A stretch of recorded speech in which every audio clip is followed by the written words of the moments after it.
स्वागत है हमारे कार्यक्रम में जिसका नाम है क्या करे क्या ना करे। दोस्तों, आज के एपिसोड में हम चर्चा करने वाले हैं पिंपल प्रॉब्लम्स के बारे में। इस पर चर्चा करने के लिए हमसे जुड़ने वाली है डॉक्टर पद्मावती कुलकर्णी जी। तो चलिए उनका स्वागत करते हैं। वेलकम डॉक्टर पद्मावती जी, आपका हमारे क्या करे क्या ना करे के मंच पर बहुत बहुत स्वागत है। जी मैम, आज हम बात करने वाले हैं पिंपल्स के बारे में।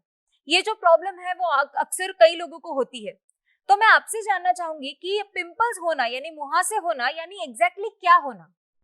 मुहासे हमेशा तारुण्यावस्था में पाए जाते हैं। जी, वात, पित्त और कफ ये त्रिदोष हमारे शरीर का धारण करते हैं और शरीर के व्यापार चलाते हैं। यहाँ पे पित्त दोष जो है वो मेटाबॉलिज्म के लिए रिस्पॉन्सिबल है। जहाँ पे शरीर में मेटाबॉलिज्म ऊपर नीचे हो जाता है, वहां पे हमें उसके असर त्वचा पे दिखाई पड़ते हैं और उसका एक स्वरूप है कि मुहासे। जो त्वचा है वो शरीर के अंदर जो मेटाबॉलिज्म चलता है उसकी परछाई माना जाता है। जी, पित्त और कफ इनका परस्पर सहयोग प्राकृतिक रूप से थोड़ा सा बदलाव आ गया तो हमें मुहासों की समस्या दिखाई पड़ती है। जी, इसका प्रमुख कारण यह है कि हमारी बदली हुई जीवन शैली, हमारा अनैसर्गिक आहार, हमारा विहार जो आजकल धूमपान, मद्यपान ये ज्यादा हो रहा है। जी, इसके वजह से हमें मुहासों की समस्या भी ज्यादा मालूम पड़ती है। स्ट्रेस मतलब मानसिक तनाव ये भी एक प्रमुख कारण मुहासों के लिए पाया जाता है। ये मुहासे हमेशा तारुण्यावस्था में होते हैं।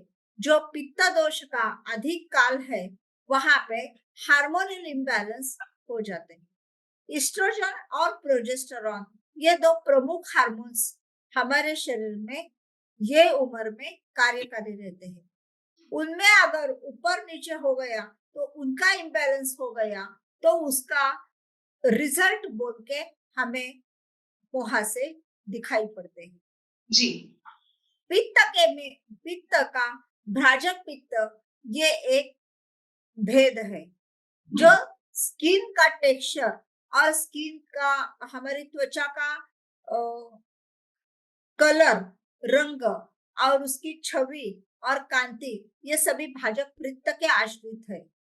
ये अगर कफ से आवरण हो गया, मतलब सामान्य शब्दों में अगर कहा जाए तो टॉक्सिन्स के वजह से अगर इसका अवरोध हो गया तो हमें मुहासे दिखाई देते हैं।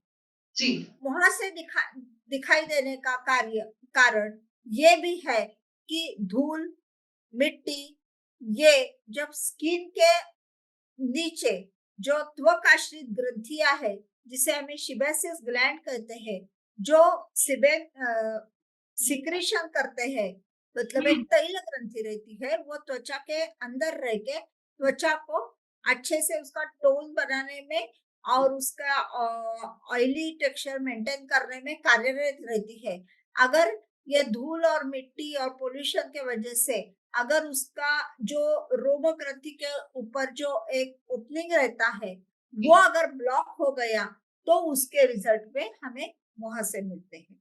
जी, इसके साथ साथ शरीर में अंदर की स्थिति ये रहती है कि जैसे रोज के रोज सुबह पेट साफ होना चाहिए वो नहीं होता है। मतलब जहाँ पे कॉन्स्टिपेशन की समस्या है तो शरीर के विषाक्त द्रव्य ये शरीर से बाहर कम जाते हैं या शरीर में बच जाते हैं, तो ये बचा हुआ टॉक्सिन्स बैकफ्लो जैसे आता है और वो सर्कुलेशन में, ब्लड सर्कुलेशन से ये लेवल तक आके हमें मुहासों का अनुमान मुहासे दिख जाते हैं। शरीर में अगर हाइड्रेशन कम हो गया, मतलब समझ लीजिए पानी कम पी लिया या द्रव्य अंश कम हो गया, तो ये जो टॉक्सिन्स है वो जो एक पानी में घुल मिल के बाद में ये यूरिन से उसका विषाक्त द्रव्य निकाला जाता है। अगर वहां पे अगर जल तत्व कम पड़ गया तो भी मुहासे होते हैं। इसलिए हम लोग पेशेंट्स को पर्याप्त मात्रा में जल का सेवन करो ऐसे बोलते हैं, तो स्किन अच्छे से हाइड्रेटेड रह जाती है। मैम हमने कई बार देखा है कि जैसे पिंपल्स हमारे चेहरे पर होते हैं, लेकिन कई बार चेहरे के अलावा हमारे कंधों पर, हमारे पीठ पर भी पिंपल्स आ जाते हैं। तो क्या ये दोनों पिंपल एक ही प्रकार के होते हैं या फिर अलग-अलग प्रकार होते हैं इनके? उसमें तरह-तमा भाव है।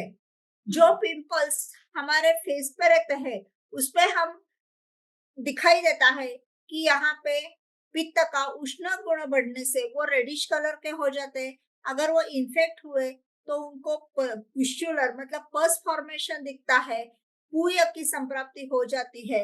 लेकिन जो पीठ पर है उनका साइज छोटा-छोटा रहता है, लेकिन अंदर की उसकी पैथोलॉजी एक ही है। जब स्किन के लेवल पे जो टॉक्सिन्स शरीर से बाहर जाना चाहिए वो अगर नहीं गए तो ये हो जाते हैं। जी।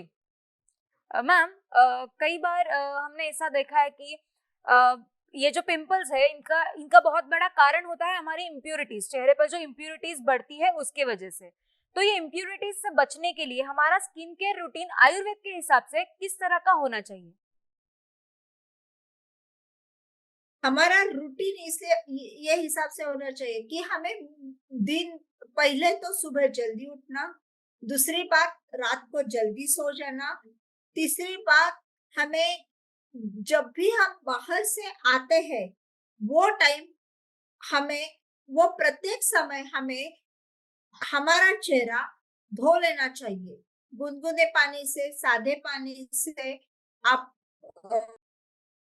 फेस वॉश भी यूज कर सकते हो। कुछ नहीं तो फ्रेश पानी से धो लेना है और फ्रेश नैपकिन से पोंछ लेना है। ये पैरेलली इम्पोर्टेंट है। हमें किसी का यूज किया हुआ नैपकिन यूज नहीं करना है। जो सुबह स्नान के टाइम हमने टॉवेल यूज किया है वो भी नहीं यूज करना है।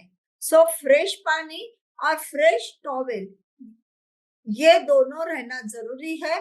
और आप कम से कम दिन भर 24 घंटे में 3 या 4 बार फेस अगर सामान्य तरीके से भी साफ किया तो भी मुहासे की मात्रा कम हो जाती है। मैम ये जो पिंपल की समस्या है वो स्त्रियों में ज्यादा दिखाई देती है या पुरुषों में ज्यादा दिखाई देती है, या फिर ऐसा कुछ रेशो है जो इन दोनों के, स्त्री और पुरुषों में फर्क करता है? प्यूबरिटी के टाइम ये हमें पुरुषों में भी दिखाई देता है, जहाँ पे उनके भी हार्मोन्स में बदलाव आता है। लेकिन ये पिंपल्स की समस्या हमेशा लेडीज में ज्यादा पाई जाती है, क्योंकि मेनार्के के टाइम मतलब जहाँ पे लड़की बड़ी होती है, हम नॉर्मल विधि से बात करते हैं, वो टाइम हार्मोन का बदलाव हो जाता है। फिर शादी के बाद प्रेगनेंसी में हार्मोन्स बदली हो जाते हैं, तो वहां पे एक दौर रहता है कि पिंपल्स आने का। उसके बाद प्रेगनेंसी कंटिन्यूएशन होने के बाद लैक्टेशन, जहाँ पे बच्चे को स्तनपान किया जाता है, वहां पे एक बार हमेशा ये देखा जाता है कि दूसरे प्रेगनेंसी में या तीसरे प्रेगनेंसी में वहां पे भी हार्मोन्स हर प्रेगनेंसी में जहाँ पे हार्मोन्स का प्रभाव रहता है वहां पे हमें पिंपल्स दिखाई देते हैं। पिंपल्स होने का और एक कारण है जो हमें बिल्कुल निग्लेक्ट नहीं करना चाहिए। बार बार पिंपल्स आए तो वो यूजुअली अगर पिंपल्स आए तो वो घरेलू नुस्खे से कम हो जाते हैं। लेकिन घरेलू नुस्खों से अगर कम नहीं हो गए हैं और कॉन्स्टिपेशन पेशेंट को नहीं है, ये दो चीजें बहुत इंपॉर्टेंट है कि अगर पेशेंट को कॉन्स्टिपेशन नहीं है और पेशेंट घरेलू उपचारों से पिंपल्स उसके नष्ट नहीं हो रहे, तो ये इंडिकेट करता है कुछ बीमारी की तरफ। मतलब स्त्री शरीर के जैसी बीमारी रहती है, पीसीओडी रहने दो या बाकी जो भी स्त्री शरीर की रिप्रोडक्टिव सिस्टम के बारे में जो भी बीमारी रहती है उसके तरफ इशारा करती है डॉक्टर को, या एंजाइटी या डिप्रेशन, ये चीजों में भी हमेशा पिंपल्स एसोसिएटेड लक्षण में मिल जाते हैं। पीसीओडी में भी बहुत बार हमें पिंपल्स दिखाई देते हैं। तो पेशेंट जब भी आता है पिंपल्स है और उसके साथ साथ अगर उसको ये नेक रीजन पे जो हमारी माला ऐसी आती है वहां पे अगर डार्क कलर स्किन है तो हम लोग ये जो एब्डोमिनोपेल्विक लिख के देते हैं और बहुत बार पीसीओडी की हमें रिजल्ट्स में इम्प्रेशन में मिल जाते हैं। मैम अभी आपने जो बताया कि कई समस्याओं की वजह से भी हमें पिंपल्स हो सकते हैं, तो आयुर्वेद में इन पिंपल्स से बचने के लिए क्या उपाय बताए गए हैं? आयुर्वेद में पिंपल से बचने के लिए तो मुंह साफ रखना है, जिसको हम मुख प्रक्षालन बोलते हैं, वो बताया है।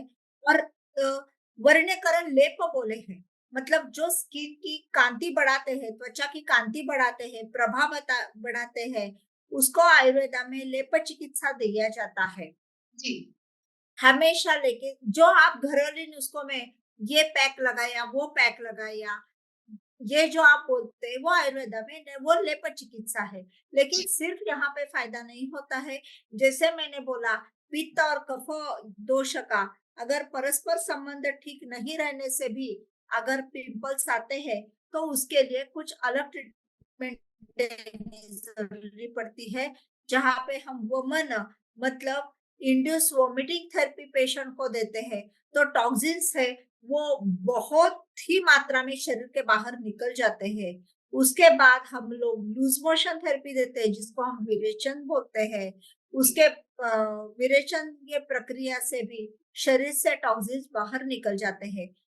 उसके बाद हम भ्राजक पित्त जो हम बोल रहे थे कि उसका एक महत्वपूर्ण योगदान है पिंपल्स न आने के लिए, स्किन की स्किन का आरोग्य बरकरार रखने के लिए। तो वहां पे नस्य ये चिकित्सा है, कुंकुमादि तैल का नस्य, ये अगर हमने दे दिया तो पिंपल्स अच्छे रीति से गायब हो जाते हैं, मतलब उसके दाग धब्बे हैं गायब हो जाते हैं। और एक आयुर्वेद की सुपर स्पेशलिटी है जिसको हम रक्तमोक्षण बोलते हैं।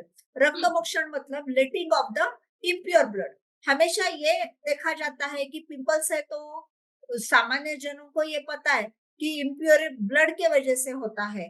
तो जहां जहां पे पिंपल्स के साथ साथ वहां पे रेड रेड बड़े बड़े फुंसियां आ जाती है और उसमें पस फॉर्मेशन होता है, वहां पे हम लोग रक्तमोक्षण चिकित्सा देते हैं, जहाँ पे लीच थेरेपी बोलते हैं, जलोका बोलते हैं, वो हम अप्लाई करते हैं और वो तुरंत ही अशुद्ध जल ले लेती है और उसके बाद हमें पिंपल्स में बहुत जल्दी राहत मिल जाती है।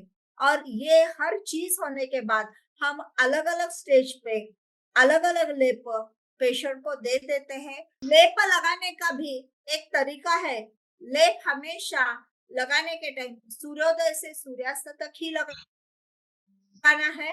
और लेप जो लगाते हैं वो माहिशी चर्मवत मतलब भैंस के चमड़े इतना ही जाड़ा लगाना है और वो अपने आप सूखने देना है।